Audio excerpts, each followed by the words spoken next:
te bendiga, te doy la bienvenida una vez más a este programa La Biblia Leída y Explicada. Hoy vamos a continuar estudiando el libro del Apocalipsis y ya hoy comenzaremos con el capítulo 2, donde vamos a estar estudiando este mensaje a las 7 iglesias. Recapitulando un poco, recordemos que en el capítulo 1 estuvimos estudiando cómo Jesús se le apareció a Juan, cómo le mostró esta visión de su gloria en todo su esplendor, cómo él se identificó como la fuente de la revelación que iba a recibir Juan a través de esta visión profética que es el Apocalipsis, y le mostró estos símbolos de los 7 candeleros que representaban las 7 iglesias de Asia Menor, los 7 candeleros de oro y las 7 estrellas que eran los ángeles de las 7 iglesias o los responsables que Dios había dejado al frente de estas 7 iglesias. Si no has visto desde el principio, te recomiendo que comiences desde el capítulo 1 y que lo veas todo en secuencia, porque así se puede sacar mucho más provecho a la palabra de Dios. Y ahora vamos a ver el mensaje que Jesucristo le envía a través del apóstol Juan a estas 7 iglesias, que eran iglesias físicas, iglesias que existían realmente en aquel momento. Por lo tanto, podemos deducir que el mensaje del Apocalipsis no es solamente un mensaje para los tiempos finales, sino también era un mensaje para el tiempo que se estaba viviendo en aquel momento. Entonces, hoy vamos a estudiar específicamente el mensaje a la iglesia de Éfeso en el capítulo 2, los versículos desde el 1 hasta el 7, pero antes, como siempre, vamos a orar. Padre, te damos muchas gracias, Señor, por un día más de vida que tú nos das. Una oportunidad más, Señor, de leer tu palabra. Yo te doy gracias, Señor, por tu misericordia, Dios mío, por la revelación que tú nos das, la iluminación espiritual para poder entender esta profecía. Te ruego, Señor, que tú me uses ahora y que pongas palabras de sabiduría en mis labios, Señor. Palabras de edificación, de exhortación para tu pueblo. En el nombre poderoso de Jesús. Amén y amén. Así que vamos a leer Apocalipsis 2, verso 1, dice así: escribe al ángel de la iglesia en Éfeso, el que tiene las 7 estrellas en su diestra, el que anda en medio de los 7 candeleros de oro, dice esto: yo conozco tus obras y tu arduo trabajo y paciencia, y que no puedes soportar a los malos, y has probado a los que se dicen ser apóstoles y no lo son, y los has hallado mentirosos, y has sufrido y has tenido paciencia y has trabajado arduamente por amor de mi nombre y no has desmayado. Pero tengo contra ti que has dejado tu primer amor. Recuerda, por tanto, de dónde has caído y arrepiéntete y haz las primeras obras. Pues si no, vendré pronto a ti y quitaré tu candelero de su lugar, si no te hubieres arrepentido. Pero tienes esto, que aborreces las obras de los nicolaitas, las cuales yo también aborrezco. El que tiene oído, oiga lo que el Espíritu dice a las iglesias. Al que venciere, le daré a comer del árbol de la vida, el cual está en el medio del paraíso de Dios. Gloria a Dios. Así que vamos una vez leído este pasaje, vamos a analizarlo versículo por versículo. Primeramente, dice, el Señor le dice a Juan que escriba, es decir, es un mensaje dictado a la iglesia de Éfeso, al ángel de la iglesia de Éfeso, es decir, a la persona que estaba a cargo, a la persona que estaba responsable, que estaba cuidando la iglesia. A esa persona iba dirigida la carta para que fuera leída en la iglesia. Así que podemos deducir que estos mensajes a las 7 iglesias son cartas, son pequeñas cartas, como mismo Pablo escribió a las iglesias, Pedro escribió a las iglesias, pero en este caso es un mensaje dictado del mismo Señor Jesucristo a través de su Santo Espíritu al apóstol Juan para que él las enviara a las iglesias. Por lo tanto, en esto que podemos leer aquí no son cosas simbólicas, sino que son instrucciones específicas y muy directas hacia cada una de estas iglesias que, como decíamos, existían en aquel tiempo de forma física. Éfeso era una ciudad muy grande, una ciudad marítima, una ciudad que se caracterizaba por mucha idolatría, por mucha perversión sexual también. Y hay personas que interpretan como que estos mensajes tienen un cumplimiento para la iglesia en general. Es decir, hay personas que dicen que estas 7 iglesias que vamos a estar estudiando a continuación a partir de hoy, que cada una representa una etapa de la iglesia, es decir, de la historia de la iglesia. Y también hay personas que lo ven aplicado a la vida del creyente, de que son etapas de la vida del creyente. Realmente estos son interpretaciones. Yo estoy de acuerdo con algunos puntos de vista de esto, pero realmente aquí se nos está diciendo claramente un mensaje para una iglesia que existía físicamente, ahora que nosotros podamos aplicarlo, que nosotros podamos de alguna manera inferir que se puede estar refiriendo a nosotros también y buscar esa aplicación en nuestra vida está muy bien.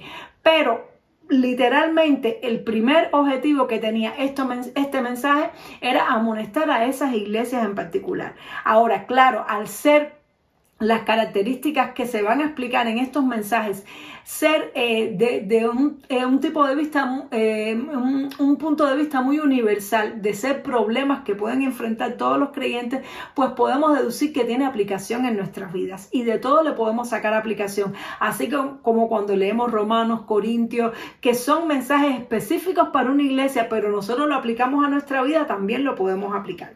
Pero en esto quiero decir que no hay tanta simbología, porque es un dictado prácticamente del Señor, que Él le dice, escribe las palabras que yo te voy a decir. Entonces, ¿cuáles son las palabras? Dice, yo conozco tus obras y tu arduo trabajo y paciencia, y que no puedes soportar a los malos, y has probado a los que se dicen ser apóstoles y no lo son, y los has hallado mentirosos. Es decir, lo primero que el Señor hace, y vamos a ver que esto se repite en cada uno de los mensajes, es enfocarles en algo positivo. Es decir, el Señor manda un mensaje y es un mensaje de exhortación, es un mensaje de corrección, pero nunca es un mensaje de destrucción, nunca es un mensaje de condenación. Siempre el Señor, cuando nos habla, Él va a enfatizar primero cosas positivas. Él va a hacernos ver que Él no solamente ve lo malo en nosotros, Él ve lo bueno en nosotros, Él ve todo lo que hay en nosotros, y Él puede ser que nos corrige, nos señale un detalle, pero Él siempre nos va a reforzar también las cosas que estamos haciendo bien. Entonces aquí Jesús les estaba diciendo, yo he visto lo que ustedes están haciendo, he visto su trabajo, he visto cómo se esfuerzan, es decir, les estaba alabando por su esfuerzo, les estaba alabando por su paciencia, les estaba alabando también por su santidad, porque no soportaban las obras de los malos, y también por su veracidad, por su sinceridad y por el discernimiento. Y también los estaba felicitando por ser radicales con el pecado. Es decir, ellos no toleraban las mentiras, aquellos falsos apóstoles, es decir, no solamente en esta época hay falsos apóstoles, desde aquella época también habían falsos apóstoles, personas que decían, querían ser igual que los apóstoles del Señor Jesús y se inventaban tal vez muchas cosas, pero ellos podían discernir por el Espíritu quiénes eran verdaderos y quiénes eran falsos, y desechaban a los falsos. Es decir, ellos tenían amor y celo por Dios, por su obra, y trabajaban con fuerza.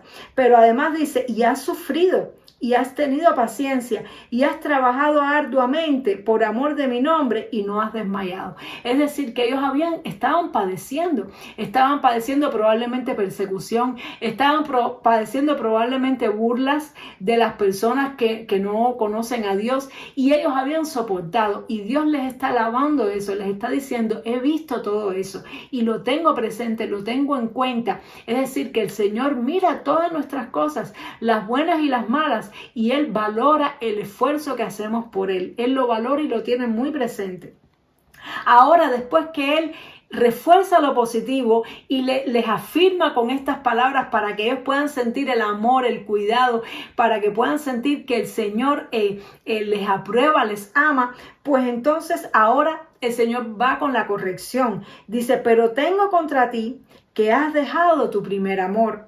Recuerda, por tanto, de dónde has caído y arrepiéntete y haz las primeras obras, pues si no, vendré pronto a ti y quitaré tu candelero de su lugar si no te hubieras arrepentido. Es decir, el Señor les señala aquel punto que ve que tiene problemas, que tiene deficiencia. Y no solamente se lo señala, sino que le dice, le da instrucciones de qué es lo que tienen que hacer. Es decir, el Señor nunca nos va a dar una palabra de condenación.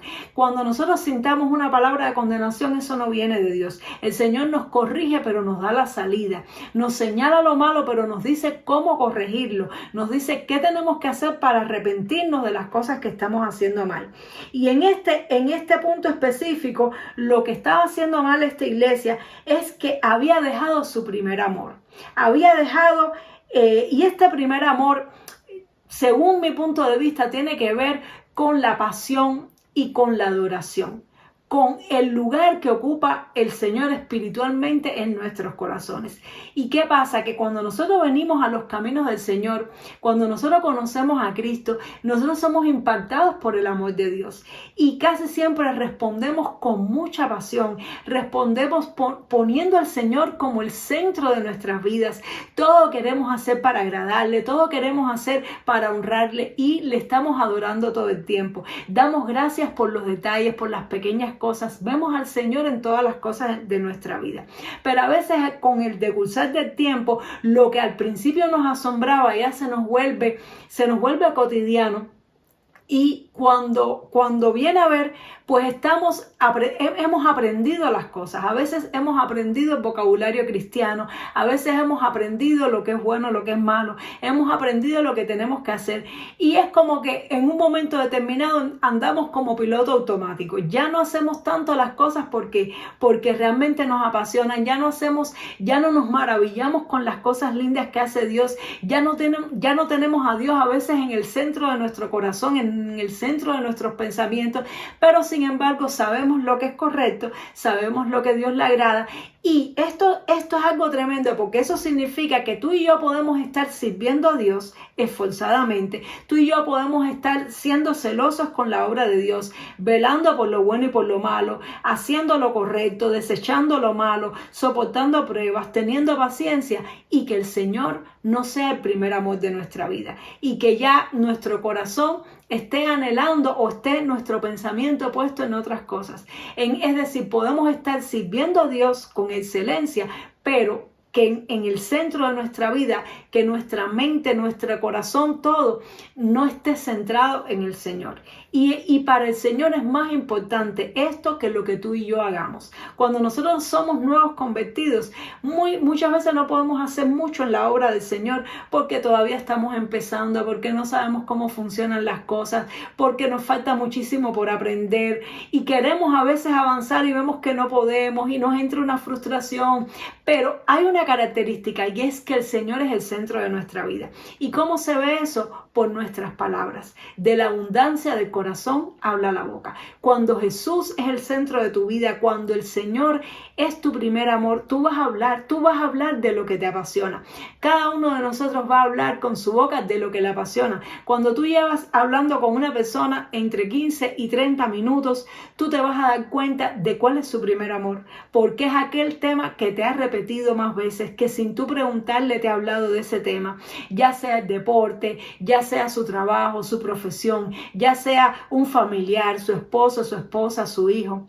Entonces uno sabe cuál es el primer amor de la persona, porque es de aquello que más la persona habla, es de aquello que más la persona menciona. ¿Y eso por qué es? Porque de la abundancia del corazón habla la boca. Cuando tú y yo estamos enamorados del Señor, cuando Él es nuestro primer amor, independientemente de lo que sirvamos o no sirvamos, independientemente de los cargos o no cargos que podamos tener en la iglesia, responsabilidades o no responsabilidades, independientemente incluso de las veces que a veces nos equivocamos y le fallamos, se sabe que el Señor es nuestro primer amor porque hablamos constantemente de Él, constantemente le tenemos presente, constantemente estamos maravillados por las cosas que Él hace, constantemente lo vemos en nuestra vida y fluye de nosotros eso. Es decir, hablamos con las personas y les tenemos que hablar de Dios, les tenemos que mencionar al Señor porque Él es nuestro primer amor, porque desde que amanecemos estamos viendo las cosas que Él hace, estamos viendo ese amanecer, estamos viendo esas plantas. Es decir, que El primer amor no tiene tanto que ver con lo que tú y yo hagamos, sino con lo que tú y yo adoremos a Dios en nuestro corazón y de cuán presente Él esté en nuestros pensamientos. Pero a veces vemos que a pasar del tiempo seguimos haciendo las cosas que a Dios le agrada, seguimos actuando como tenemos que actuar y haciendo en la iglesia lo que tenemos que hacer, cumpliendo nuestras funciones, nuestras responsabilidades y trabajando, pero cuando hablamos, no es Dios el centro de nuestra vida. Yo he conversado con personas que son líderes, que son pastores, y cuando llevo 30 minutos o una hora hablando con ellos, no me mencionan al Señor. No me han mencionado nada, no me dicen algo que Dios hizo en su vida, no se maravillan por algo que Dios está haciendo en la iglesia. Simplemente hablan de cosas triviales, aunque sean de la iglesia, o de problemas de la iglesia, o de cosas del servicio, o de cosas de este mundo, de deporte, Tú vas a hablar de lo que te apasiona, tú vas a hablar de lo que es tu primer amor. Entonces, si quieres saber si el Señor es o no el primer amor de tu vida, evalúa tus conversaciones y ponte a pensar cuando llevas mucho rato hablando, si has mencionado al Señor, si realmente todavía permaneces enamorado, impactado con el Señor. Entonces, el Señor está diciendo que esto Él lo tiene contra ellos. Es decir, que Dios quiere que le sirvamos, Él aprecia nuestro trabajo, pero más importante que eso es nuestra adoración. Más importante que eso es el lugar que lo ocupa en nuestra vida. De hecho, cuando Dios vio a David, y él halló un varón conforme a su corazón, porque era una persona que le amaba, que le adoraba, que le tenía presente, que cada vez que se quedaba solo empezaba a hablar con Dios.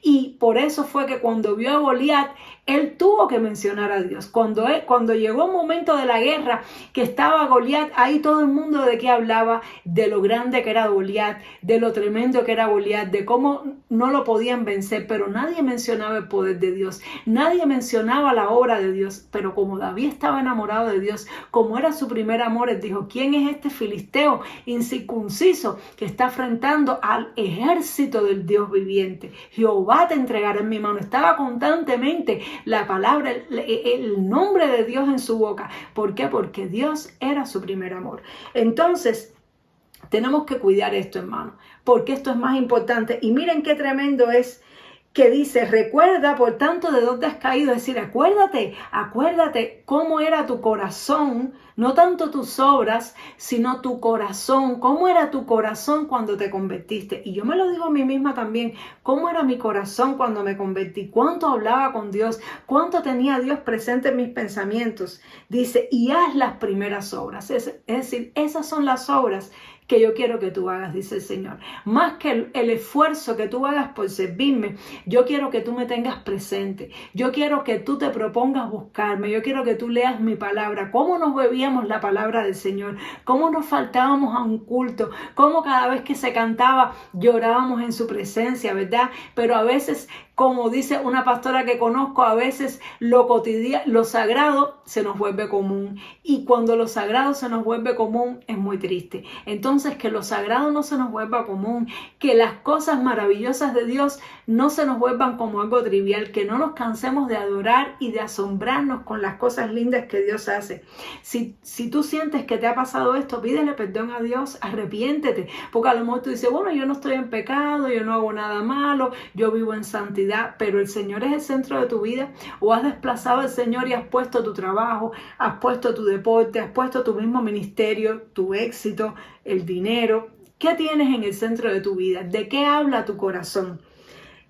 Y dice: si no, vendré a ti y quitaré tu candelero de su lugar si no te hubieras arrepentido. Es decir, que esto es algo grave, hermano. A veces pensamos que, bueno, si no he pecado, si estoy en santidad, si me esfuerzo por la obra del Señor, si voy a la iglesia y tengo paciencia, pues está todo bien, pero el Señor no lo ve así. El Señor tiene otras prioridades. Él quiere ser el centro. Por eso la Biblia dice que el primer mandamiento es: amarás a tu Dios con toda tu mente, con toda tu alma, con toda tu fuerza. Entonces, qué tremendo es esto, que el Señor le dijo: si no te arrepientes, voy a quitar tu candelero.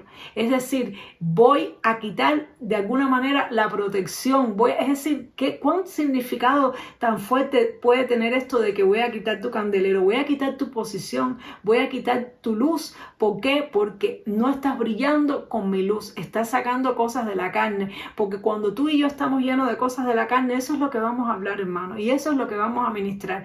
Tú y yo vamos a ministrar a los demás más de aquello que estemos llenos. Y el Señor no quiere que a su pueblo se le ministre cosas de la carne. El Señor no quiere que a su pueblo se le ministre religión, porque cuando nosotros estamos llenos de solamente hacer lo correcto y esforzarnos, eso se puede convertir en una religión y puede entrar un espíritu religioso, y eso es lo que se ministra al pueblo. Entonces el Señor da tiempo para que nos arrepintamos, pero Él dice: regresa y vuelve a tu primer amor.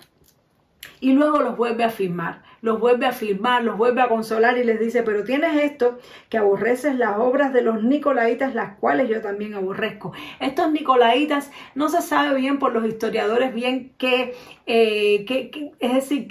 pueblo era, pero por los estudios lo que se cree que era una doctrina que tenía que ver con la idolatría y tenía que ver también con la inmoralidad y cosas las cuales el Señor aborrece y ellos también aborrecían. Es decir, que esto era una iglesia que trabajaba, era una iglesia que se esforzaba, que se mantenía en santidad, pero que había perdido su fuego, había perdido el centro de la adoración, había perdido el hecho de que Jesús fuera el centro de su vida. Y el Señor les dijo: cuidado, porque si no te arrepientes voy a quitar tu candelero. Entonces el Señor hoy nos está diciendo esto: regresa a tu primer amor. ¿Qué es lo más importante para ti? ¿Qué es lo que te apasiona? ¿Cuál es el centro de tus conversaciones? Si no es el Señor y su obra, si no es lo que Dios está haciendo en tu vida y en la vida de las personas a tu alrededor, tenemos que arrepentirnos. Gloria a Dios. Y dice: el que tiene oído, oiga lo que el Espíritu dice a las iglesias. Es decir, esto es una frase muy de Jesús. Él siempre, cuando decía una parábola, algo decía: el que tiene oído, esto es para el que lo pueda recibir. El que tiene oído espiritual, es lo que está diciendo. El que tiene la capacidad de entender y recibir, escuche, oiga lo que el Señor está diciendo. Al que venciere, le daré a comer del árbol de la vida, el cual está en medio del paraíso de Dios. Y casi siempre estas cartas terminaban con una exhortación, con una promesa para aquellos que vencen, para aquellos que obedecen, porque el Señor sabe que estamos en una batalla contra la carne, estamos en una batalla contra el mundo, estamos en una batalla contra los demonios, estamos en una batalla, y el Señor sabe que para nosotros es difícil, que tenemos que ir contra corriente, que tenemos que ser intencionales. Por eso nos dice: llénense del Espíritu Santo para que lo puedan hacer, porque en Él está el poder. Pero Él nos hace una promesa: si tú vences todas estas cosas, si tú te mantienes firme, si tú te mantienes haciendo lo que Dios le agrada, el Señor nos dice: te daré a comer del árbol de la vida, el cual está en el medio del paraíso de Dios. ¿Qué significa? Está prometiendo vida eterna. Si tú vences, vas a alcanzar las promesas de Dios. Si tú vences, vas a ir a esa eternidad. Si tú vences, es decir, el Señor nos regala la salvación, hermanos, pero nosotros tenemos que conservarla y tenemos que pelear para retenerla, porque hay oposición y el enemigo quiere robarnos las cosas de Dios, y el enemigo quiere que nosotros perdamos las bendiciones que Dios nos ha dado, porque Él vino a eso, a robar, a matar y a destruir. Pero el que permaneciere, el que venciere, va a ser recompensado por el Señor. Gloria sea al Señor. Espero que te haya edificado mucho esta primera carta a la iglesia de Éfeso. A mí lo ha hecho y me ha puesto a reflexionar, porque aún yo tengo que reconocer que muchas veces mi mente no está tan apasionada como estaba al principio cuando me convertí, y le pido al Señor eso. Le digo: Señor, quiero volver a mis primeras obras, quiero volver al tiempo en que siempre lloraba en tu presencia, en que cada vez que comenzaba la alabanza siempre lloraba. Hoy día hay veces que lloro, pero hay veces tengo la mente en otro lado. Quiero que cada vez que entre a la iglesia, Señor, sentir ese agradecimiento de estar en tu casa, Señor. Quiero estar pensando en ti todo el tiempo. Quiero enamorarme de ti. Si esta es tu oración, vamos a orar ahora juntos para que el Señor nos ayude a poder hacer esto. Padre, te damos muchas gracias, Señor. Una vez más, gracias por esta enseñanza, Señor. Perdónanos, Dios mío, porque reconocemos, Dios mío, que con la rutina, con la costumbre, a veces aprendemos las cosas de la fe y a veces deja de impresionarnos las cosas, Señor. Y a veces dejamos de estar tan enamorados de ti y empezamos a enamorarnos de otras cosas, Señor. Empezamos a poner nuestro corazón y nuestra mirada en otras cosas y no en tu presencia y no en las bendiciones de tu espíritu, de tu gloria, en las cosas espirituales, Señor. Ayúdanos a volver a enamorarnos de ti, de todo nuestro corazón, como al principio, como cuando nos convertimos. Que tú seas el centro de nuestra vida, Espíritu Santo. Que nuestra relación contigo sea el todo para nosotros. Que tú seas nuestro refugio, nuestro pronto auxilio. Que corramos a ti siempre antes de correr a otra persona. Que cuando estemos en angustia y también en alegría, lo compartamos todo contigo, Señor. Y que podamos volver a nuestro primer amor. Te lo pedimos en el nombre de Jesús. Amén y amén. Dios te bendiga mucho y nos vemos Dios mediante en el siguiente programa para entonces continuar con otra de las cartas a las 7 iglesias. Bendiciones. Chao.